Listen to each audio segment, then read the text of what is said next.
Welcome to the Early Childhood Updates for Administrators. Representing the Office of Early Learning is Director Tara Fuhrer, Assistant Director Angela McSween, and myself, Carolyn Kieber, as the Head Start Collaboration Administrator. The Office of Early Learning oversees many ongoing initiatives around the following areas: early childhood special education, family engagement, Head Start, as well as various grants, including the Comprehensive Literacy State Development Grant and the Preschool Development Grant. Please feel free to contact any one of us with any questions you have. All of the information in today's presentation can be found under the North Dakota Department of Public Instruction website under the Early Childhood Education tab. Now Angela will talk about the pre-kindergarten approval. Angela? Thank you, Carolyn. As stated in North Dakota Century Code, any person or school district operating an early childhood program may request approval of the Superintendent of Public Instruction. Our new PreK approval process has been in effect for the past year with the following components. Programs that are pre-approved no longer need to complete the annual form as listed on our website. NDDPI will conduct a yearly desk audit. Enter information in fall enrollment for STARS. And for new approval process, please complete the form as listed on the link below. In regards to highly qualified teacher options, any of the following options will apply: a birth through 3 license, elementary education major with a kindergarten endorsement, elementary education major and an early childhood endorsement, elementary education major and a minor in early childhood education. K-8 and K-6 licenses, both K-8 and K-6 licenses are no longer issued by ESPB. However, those who already have a K-8 license may teach pre-kindergarten. Also, the praxis test option must hold a valid North Dakota teacher's license for at least 2 years. In reference to the school board approved requirements, only new pre-kindergarten programs will need to submit a copy of the school board minutes, as NDDPI retains all copies of school board minutes on file. Additionally, pre-kindergarten programs with the public school system will enter the date of board approval and submit school board minutes approving the grade reconfiguration in STARS. Also, programs which are separate from public school systems will enter the date of agency approval in STARS. Another requirement is the fire inspection report.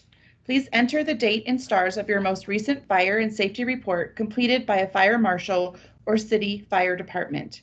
If your pre-kindergarten program is or will be located outside of your school building, a new fire inspection report must be submitted. If programs are applying for the Commerce ECE grant, they must operate at a minimum of 400 hours over the course of 32 weeks to meet state requirements. Programs may decide the days and flexibility of their schedule. The following assurances are required in STARS. First, a description that your program is willing to admit children of all learning abilities into the program. Next, the use of early learning content standards, which can be found at the link on our website. If Title I district ensure program meets the Head Start performance standards, additionally 10 hours of research-based parental involvement is required per year. Please note, parent-teacher conferences, parent meetings, PTO assessments, meetings, or other open houses do not demonstrate the North Dakota Department of Public Instruction's approved research-based parental involvement. For further information, you may go to our website pertaining links to family engagement. There is also a requirement around funding. The North Dakota Department of Public Instruction voluntarily collects this information for the North Dakota legislature as they inquire how school districts and other learning entities financially support their programs. Enter a percentage next to each funding source your program uses. Additional opportunities include the Department of Commerce is still accepting applications for grants. Call Carrie Kraft at 328-7263. Additional guidance includes data collection, All pre-kindergarten students, regardless of how the program is funded, must be enrolled in STARS. Enrollment, the NDCC Century Code limits the enrollment to children who have reached the age of 4 before August 1st in the year of enrollment.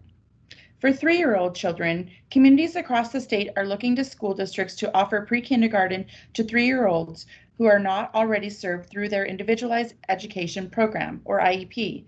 This is allowable through the Department of Human Services. Please contact your local county social services office to speak with county licensure. As a reminder, if your program will not be open due to COVID-19, please contact. Again, if you have any questions pertaining to PreK approval or early childhood special education, please reach out to us. And now, Carolyn will review the Title I Pre-K and Head Start guidance. Thanks, Angela. I'm going to talk to you today about Title I pre-kindergarten programs and Head Start. The purpose of Title I is to ensure that all children have a fair, equal, and significant opportunity to obtain high-quality education, and at minimum, reach proficiency on challenging state academic achievement standards and state academic assessments. On this slide, you will note a link that will show you the guidance for the LEA coordination with Head Starts and other early childhood programs. You can click on the link and it will take you to the guidance. Very important to note is that any LEA receiving Title I funds, whether or not the LEA operates a Title I preschool program, they must develop agreements and carry out the following coordination activities with either a Head Start program, or if there is not a Head Start program within your district, then any other early childhood program. You will notice on the slide, it lists the activities the LEA must do. You have to develop and implement a systematic procedure for receiving records of preschool children. Basically, how do you collect the preschool records? Documentation that you have channels of communication with either the Head Start program or other early childhood programs and the school staff to ensure communication is happening between both agencies or entities. Conducting meetings that involve parents, kindergarten or elementary school teachers, the Head Start teachers, or the early childhood staff to discuss the developmental or other needs of preschool children. LEAs must organize and participate in joint transition-related trainings of all parties, the school, Head Start, and if need be, early childhood staff. And finally, link the education services provided by the LEA with those provided by the Head Start early childhood programs. LEAs must include on their report cards the number and percentage of students enrolled in preschool programs. LEA's Title I plan must ensure that programs comply with Head Start education performance standards if it uses funds to provide early childhood education. So on this slide is a link to the Head Start performance standards. These standards illustrate the high quality early education and child development that the LEAs should be providing.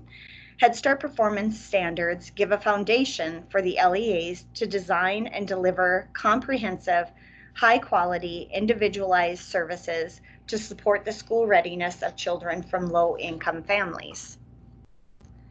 To point out, LEAs must provide high quality early education and child development services that include children with disabilities that promote children's cognitive, social, and emotional growth for later success in school.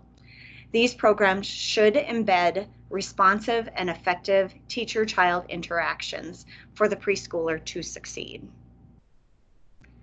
All LEA programs must implement a research-based curriculum, screening and assessment procedures that support individualization and growth areas of development within the Head Start ELAF, which is Early Learning Outcomes Framework.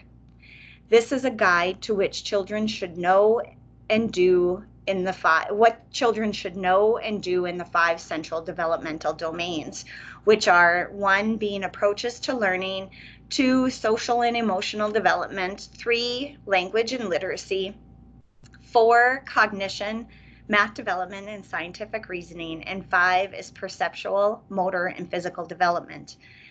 LEAs also must support family engagement in the child's learning and development. Delivering developmentally, culturally, and linguistically appropriate learning experience as listed above in the 5 central development domains. Lastly, you must deliver high quality early education and child development services, and at a minimum should include the elements contained in the Head Start Performance Standards 1302.31 through 1302.34. The links will bring you to the standards, but to summarize, 1302.31 to 1302.34 is that LEAs should have effective teaching and learning environments, curriculum, child screenings and assessments, and family engagement. That concludes the training on Title I, Pre-K and Head Start. Included is additional resources for you to view. If you have any further comments, questions, please feel free to reach out to me or anyone else in the Office of Early Learning. Our information is attached at the beginning of this presentation. Thank you for your time.